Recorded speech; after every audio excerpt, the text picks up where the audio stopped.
సిద్దిపేట జిల్లా దుబ్బాక పట్టణానికి తలమానికంగా మారిన రామసముద్రం చెరువు అధికారుల నిర్లక్ష్యంతో ప్రమాదకరంగా మారింది. సంబంధిత అధికారుల నిర్లక్ష్యం కారణంగా చెరువు కట్టకు ఇరువైపులా ముళ్ల పొదలు ఏపుగా పెరిగాయి. దీంతో కట్టపై వాకర్స్ నడవలేని పరిస్థితి నెలకొంది. ఇక చెరువులో సగానికి పైగా గుర్రపు డెక్క మొక్కలు విస్తరించడం పెద్ద సమస్యగా మారింది. రాత్రి సమయంలో స్ట్రీట్ లైట్స్ వెలగకపోవడం వల్ల పాములు సంచరిస్తున్నాయని స్థానికులు ఆందోళన చెందుతున్నారు.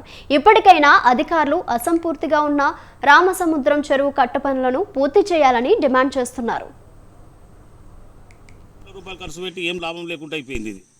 ఇప్పుడు దీని మీద నడుదామనంటే తెల్లందాకా మొత్తం 6 కాగానే మొత్తం లైట్లు కాగానే ఏ లైట్ లేరు.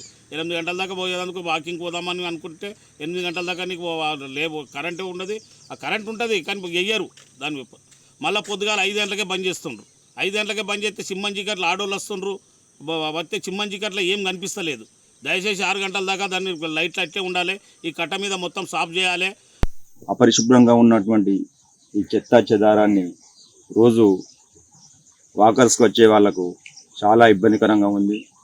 దీనిపైన మున్సిపల్ అధికారులు కానీ ఇతర అధికారులు కానీ ఇంతవరకు చర్యలు చేపట్టిన దాఖలాలు లేవు.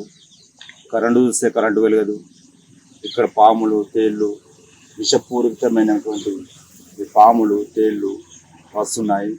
దీనిపైన శాఖ అధికారులు తక్షణమే స్పందించి చర్యలు తీసుకోవాలని కోరుతున్నాం. అపరిశుభ్రంగా ఉన్నటువంటి ఈ చెత్త